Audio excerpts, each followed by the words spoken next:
What is up, my friends? Today we're going to be doing what we usually do. We're going to go through some of this fantastic Reddit thread called Am I the Asshole? And maybe if we have some time, we'll answer some of the internet's questions on Quora. As per usual, I don't know what I'm getting myself into here. I don't read these ahead of time. I just click on the first few in order, and we go through them together. I'm a coach, a youth counselor, but I'm definitely not a doctor or psychologist. So if you have any questions around some of the stuff that I'm bringing up, I'm happy to help, guide you, but also maybe refer to somebody who can answer those questions anymore, especially around anything diagnostic. We don't do that here. Really, in this Am I the Asshole thread specifically, I'm going to read out the story. I'm going to decide if anyone is really truly the asshole, or if maybe there's some other stuff going on. Maybe I'll think of some questions that I'd want to ask. And yeah, it's going to be a good time. So let's get right to the nitty gritty. Let's get into this one. So, am I the asshole for telling my coworker not to bring her child? Well, or are we bringing the child? Let's find out. I and my coworkers, mostly late 20s and early 30s, all without children, decided to have an early Christmas party just for our department next week. We planned to go to a pub around 7 p.m., get some beers and so on. That sounds great, although it's 8. I guess it's 5 somewhere. We made a group chat and started to discuss where to go and at what time. The regular. One of our coworkers is friends with another coworker on maternity leave, so they add her to the chat too. She was happy to come and told us she will attend with her son, whom is currently 5 months old. I told her that I don't think it's a good idea to take him with her, since we're probably going to be loud and drinking and he's going to be crying, and it's also kind of late. She told me it's fine and that she's taking him everywhere with her. She even took him to her husband's conference where he has a presentation he can cry much. Others joined me and told her that it's not the best environment for a child, and if she does not have a babysitter, we can change to a more suitable day. But she said she does not want to be separated from her baby and called us assholes. Seems appropriate for this thread then. The only person who took her side was her friend. So, are we the assholes? Edit. Nobody started the conversation without her or left her out. The girl who started the chat didn't have her phone number, so the friend of hers added her. We intended to invite her along. Also, I'm on friendly terms with her. I like her. We are work friends, I would say. Not hanging outside of work, but before she gave birth, we usually took lunches together and went for a few conferences together, and it was fine and fun.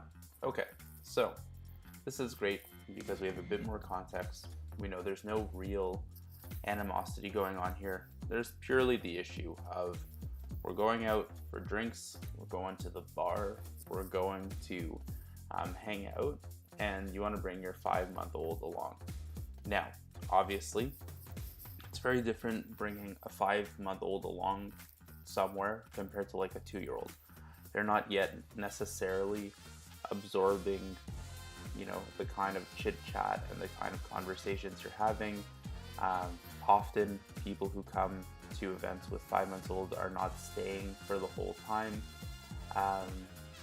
But on the other hand, the group of coworkers said that they would change to a more suitable day if she'd be willing to get a babysitter. What I would do here is actually pick a more suitable place to have a first, like maybe a dinner or something like that, and then meet at the pub after. That way she has the opportunity to join and leave if it's too loud, but still having the opportunity to access the group of friends. I think it's simple in that case. I don't think anybody's really the asshole here. It's just I think there's a way to design this friend event in a way that's more inclusive of everybody. And that's really where I struggle with this, I think, is that it's more of an issue of inclusivity, where because she has the 5-month-old, she shouldn't be allowed to be included. I don't think that's necessarily fair. So again, I don't think there's real assholery going on over here. That word is patent pending, but I think there's a way to design this event in a way that's more inclusive, and that's probably where I would go with it. Let's take a look at some of these comments because these are very fun. We have Mama Astrid, I'm not sure. Not the asshole. I hate when people want to drag their baby everywhere. Not everything is a kid event. Sometimes we want not baby events. Okay. I always feel like an asshole when I have adult-only events. I have two, and sometimes I want to eat food when it's hot and not worry about where I put my drink and actually have a conversation. Kids don't have to go everywhere. It's called self-care. It's called adult time. It's important enough for not to be mom and dad and just us. So, for sure. But in the thread, the mom of the 5-month-old said that she does take her baby everywhere. And 5 months is very, very young. If the mom wants to do that, nobody is saying that she's trying to have self-care time. The group of friends who don't have kids are saying that they want self-care, like to have that party time. Again, I just think it can be done in a more inclusive way. Let's take a look at one more comment, and then we're going to move on to the next one, because this one I think is pretty cut and dry. I bartended a retirement, let's see, this is an asshole enthusiast, Miss Bobby Doll. I bartended a retirement cocktail party once, and this man brought 3 kids that were sound 7, 8, 9, and they were TF terrible, needed nothing. His wife was overseas on business, he let them wear whatever they all look crazy. The middle child was a boy, and he found the retiree's grandkid's toy drum and was banging it and singing a made-up song right in the middle of a grown-up convo, and told him to be quiet and listen to him sing. Then they just kept jumping in front of people at the bar and asking where the kids' drinks were. Their father said nothing. So again, I think there's a difference between bringing a 5-month-old who's, sleeping, who might, like, if the mom wants to bring him along, it's not like they're absorbing any information from the adult conversation. They're usually just sleeping or eating.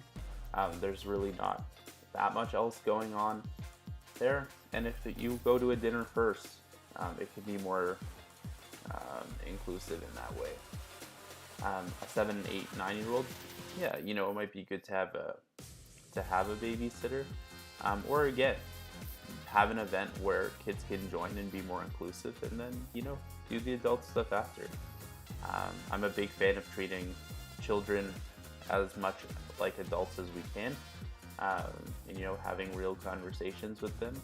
And sure, maybe and the truth is, at a bar, if everyone's being loud and then a kid comes playing a drum, that's their way of being loud. Like, who are we to judge? Really, we just don't like when other people are louder than us, I think. Let's jump into the next one. But I think that was, again, not the asshole. I think we can just be a little more inclusive. Let's take a look at this next one. Again, I don't read these ahead of time. I have no real answer. This is my way of processing through some of these unique situations.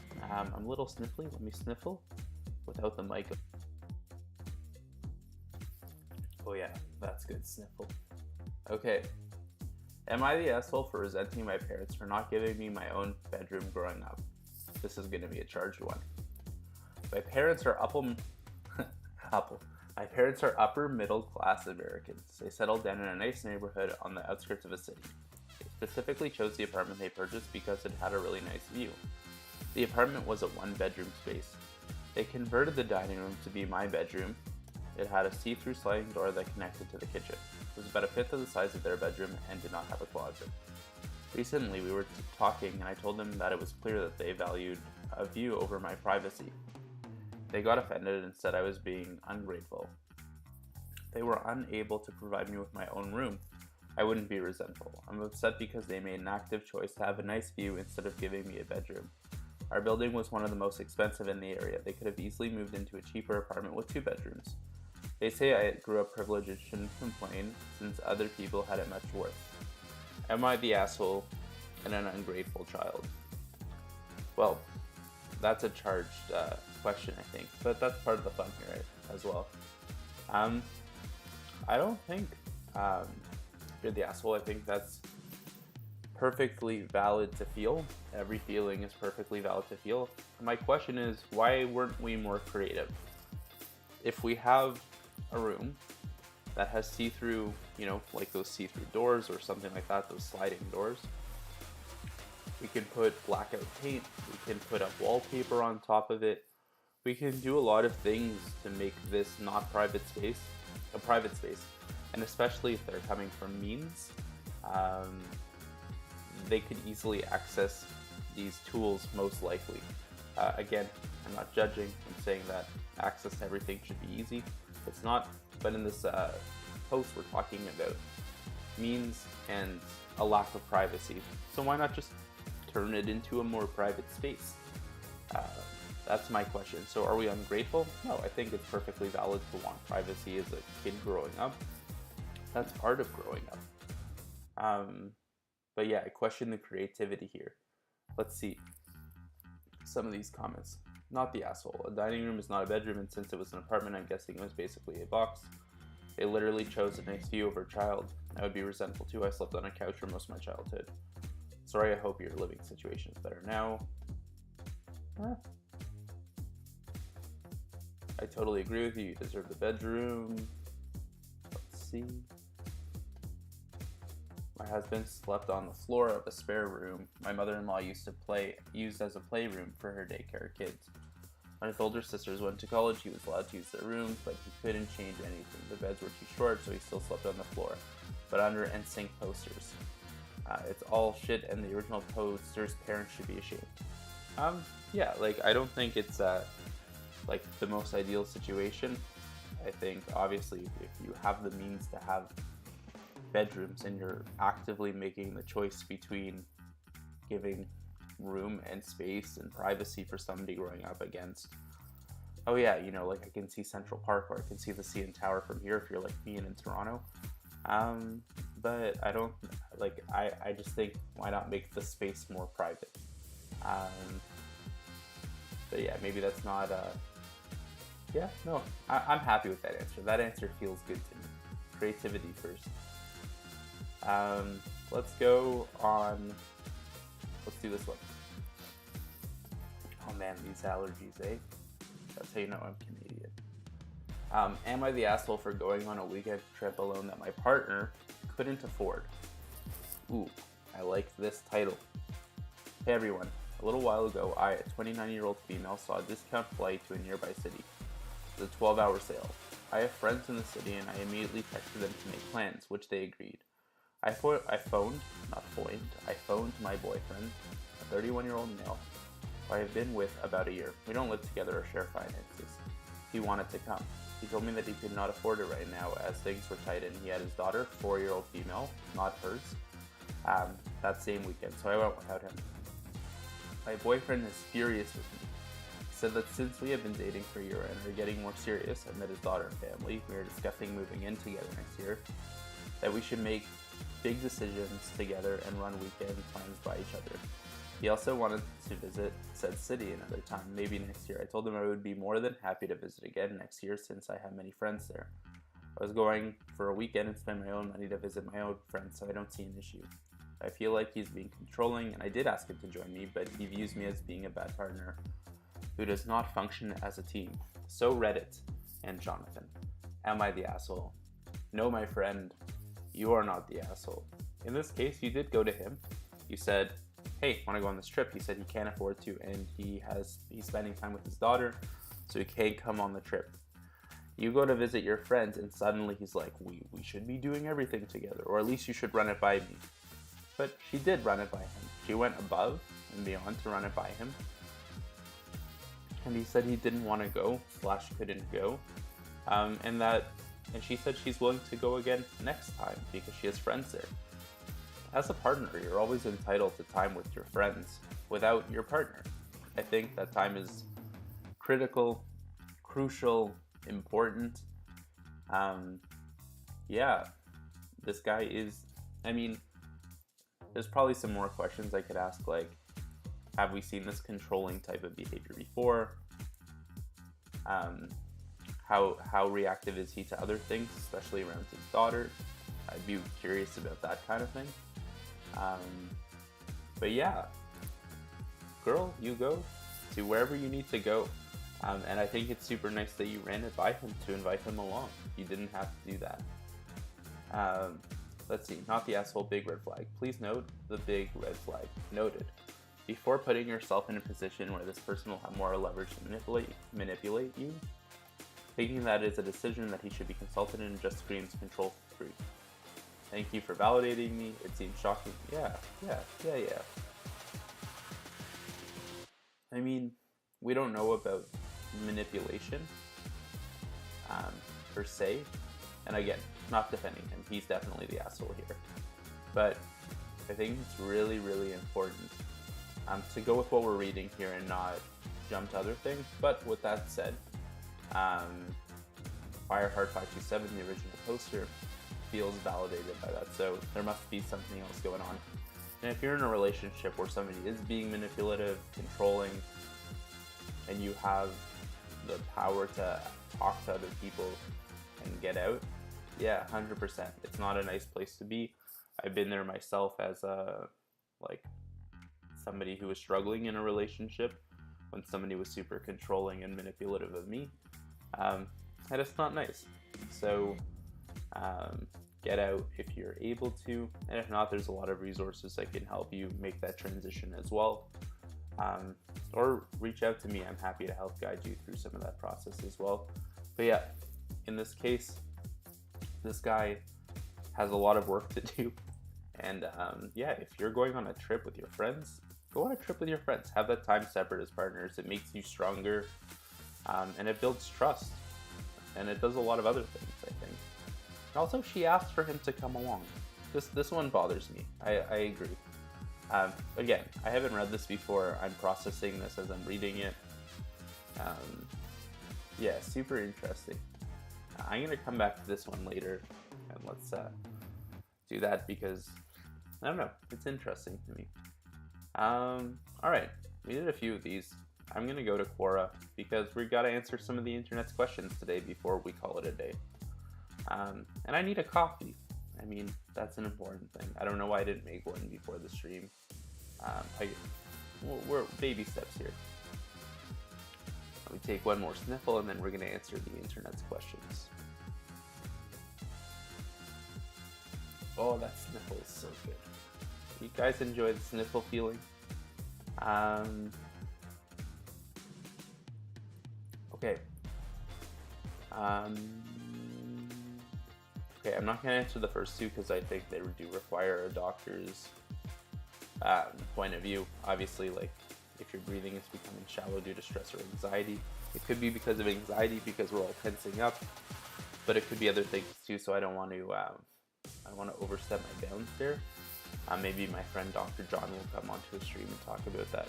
But how my anxiety manifests itself in different people? This is a great question. So, as we've noted in previous streams as well, anxiety is basically fear, and it's a normal thing that all people go through, experience, and everyone experiences it in different ways because we're all super unique people.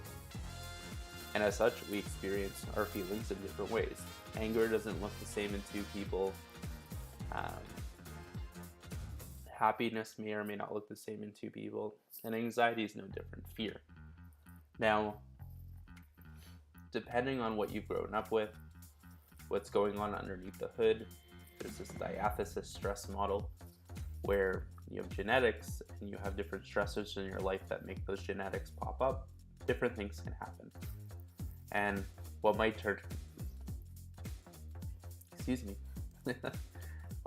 into PTSD for somebody might be a general anxiety or social anxiety disorder for somebody else, for example. The way you deal with that stress is different. So it's kind of like a fingerprint where it looks different for every different kind of person, and the way you deal with it is different based on that, which is why go seek professional support. Go get that help to, take those big steps. You got it, my friend. I want to thank you all for joining my stream today. I apologize for the sniffliness. Allergy season is hitting me hard in Toronto over here. Big weather changes. If you or someone you know is looking for coaching, we offer unlimited and accessible coaching that's very, very affordable, called The Journal That Talks Back. You can check us up at thejournalthattalksback.com. We also, and you can book an intake call with me, and if we're a good service for you, I'll match you with one of our coaches. If not, I'll help you find something else that makes sense. Our goal is to help you get the support you need. We also have a mental health directory on our website that's growing slowly but surely. We already have over 200 resources on it. Go to thejournalthattalksback.com/mental health directory, and you can search through different mental health resources just like you would for a car. Try to make it super user friendly and easy. It's not the prettiest yet, but it'll get there. Thanks so much for joining me on this Friday morning. This will be up on Twitch, YouTube, Facebook if you want to rewatch it or catch it later. And we'll see you on the flippity flop. Have a great weekend, everybody.